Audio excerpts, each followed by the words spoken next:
শরৎ music ventures team ঘোষণা করেছিল মেহেদী হাসান হৃদয় is megastar director. আমরা সবার আগে বলেছিলাম যদি কেউ পারে তাহলে এই মানুষটাই পারবে, যার নাম মেহেদী হাসান হৃদয়। এই মানুষটার ভিশন এত ক্লিয়ার, এই মানুষটা যেভাবে বাংলা সিনেমাকে ভাবতে পারে মেহেদী হাসান হৃদয়ের দ্বারা এটা পসিবল ছিল। আমরা বলেছিলাম তোমাদেরকে যে বরবাদ সিনেমাতে যে অ্যাকশন বা যে ভায়োলেন্স তোমরা দেখতে চলেছ, বাংলাদেশবাসী এর আগে এই ধরনের অ্যাকশন বা ভায়োলেন্স বা ব্রুটালিটি দেখেনি। আমরা তোমাদেরকে বলেছিলাম যে বরবাদ যা এক্সিকিউশন লেভেল তোমাদেরকে দেখাতে চলেছে এর আগে কোনোদিনও কোনো বাংলা সিনেমায় তোমরা দেখোনি। যে কথাগুলো বলেছিলাম মিলল? আজকে বরবাদ দেখার পরে কি বলবে? আমাদের কথাগুলো কি মিলল? যদি মিলে থাকে আর যদি তোমরা আমাদের আগের ভিডিওগুলো দেখে থাকো তাহলে একটা কমেন্ট করে জানিও। কোথাও গিয়ে আজকে ভীষণ ইমোশনাল লাগছে আমাদেরও। প্রথম দিন থেকে বরবাদ সিনেমাটার সঙ্গে জুড়ে আছি। জীবনে ভাবতে পারি না যে বম্বেতে যেখানে এত কিছু প্রোটোকলস মেনে একটা সিনেমার শুটিং হচ্ছে সেখানে আমরা কন্টেন্ট ক্রিয়েটাররা পৌঁছে গিয়েছিলাম। সামনে থেকে শুটিং দেখে এসেছি, সামনে থেকে দেখে এসেছি মেহেদী হাসান হৃদয়ের পরিশ্রমটা, সামনে থেকে দেখে এসেছি মেগাস্টার শাকিব খানের দেওয়া শট, সামনে থেকে দেখে এসেছি প্রযোজকদের কি দুরন্ত লেভেলের এই চিন্তাভাবনা যে এই সিনেমাটাকে আমরা একটা এক্সটেন্ড লেভেল পর্যন্ত নিয়ে যাব।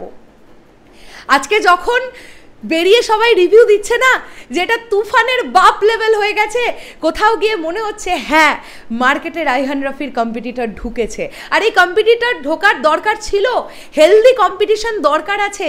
প্রতিপক্ষ না তৈরি হলে ভালো কাজ বেরোবে কিভাবে? আজকে আমরা এটা বলতে পারি যে মেগাস্টার ডিরেক্টর মেহেদী হাসান হৃদয়, এবং এটা আমরা বলতেই পারি যে আরও একজন প্রতিপক্ষ রায়হান রাফি ভাইয়ার আরও একজন প্রতিপক্ষ মার্কেটে চলে এসছে যার নাম ডিরেক্টর মেহেদী হাসান হৃদয়। এবারে আমি শিওর রাফি ভাইয়া বরবাদকেও বিট করে যাওয়ার জন্যে তাণ্ডবে আরও ভয়ঙ্কর কিছু আনবেন। এইভাবেই তো এগোবে আমাদের বাংলা সিনেমা, তাই নয় কি? কিছু রিভিউজ পড়ি কি বলছে দর্শক যারা বরবাদ দেখে বেরিয়ে পড়েছে। চলো একদম দেরি না করে কিছু রিভিউজ পড়ি। আমি না প্রোডাকশন হাউসের কাছেও পাঠালাম এই ছবিগুলো। এক্স্যাক্টলি মানে সকলে খুব টেনশনে ছিলেন, আছেন এখনও, তারা সব ফিডব্যাক দেখতে পাচ্ছেন। তারপরেও প্রযোজক তো টেনশন একটা হয়, বুঝি আমরা। প্রথম যেটা আমরা দেখতে পাচ্ছি রিভিউ, সেটা হচ্ছে এটা কি মুভি দিলো মেহেদী ভাই, আমি তো রাফির ওপরে আপনাকে রাখবো। একবার দেখছি আর 19 বার না দেখলে আমার মন শান্তি হবে না। আমি দেখিয়ে দিচ্ছি সব ছবিগুলো যাতে করে তোমাদের কাছেও প্রমাণ থাকে। এর পরবর্তীতে ভাই রে ভাই, সাকিব ভাই আপনি মাথা নষ্ট করে দিলেন, এমন বরবাদ হয়ে গেলাম আজ, দেখিয়ে দিচ্ছি ছবি। এরপরে আমরা যেটা দেখতে পাচ্ছি, দাঁড়াও 1 সেকেন্ড, একটা ডায়লগ ভাইরাল হয়েছে, তোকে ভালোবাসতে লাগে 1 সেকেন্ড, তোকে ছাড়তে লাগবে ন্যানো সেকেন্ড। এটা যদি ছবির ডায়লগ হয়ে থাকে তাহলে তো ছবিতে সিটি হাততালি চিৎকার ভাই, তোমরা ভাবতে পারছো? আচ্ছা আছেই কি এই ডায়লগটা? কি বরবাদে আছে এই ডায়লগটা? তোকে ভালোবাসতে লাগে 1 সেকেন্ড, তোকে ছাড়তে লাগবে ন্যানো সেকেন্ড। যদি থাকে আমাকে একটু কমেন্ট করে জানাও।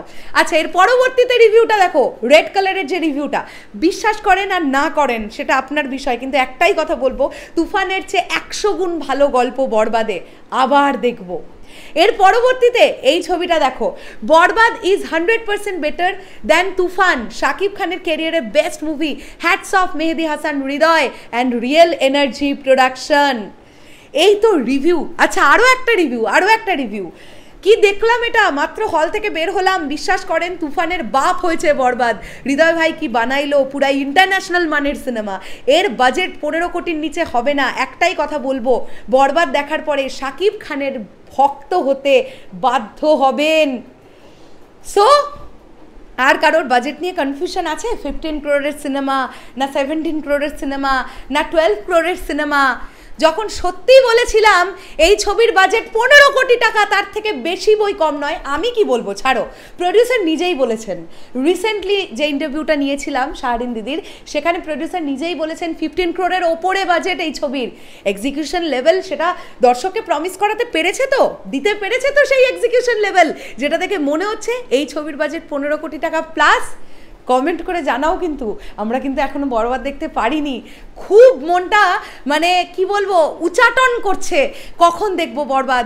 মানে আমরা সুপার এক্সাইটেড। তোমরা দেখো, এখন তোমরা দেখো, আমরাও দেখবো। আর যখন বরবাদ আমি দেখবো তখন আমাকে আর আটকে রাখা যাবে না, আমি যে কি করব সেটাই আমি এখন ভাবছি।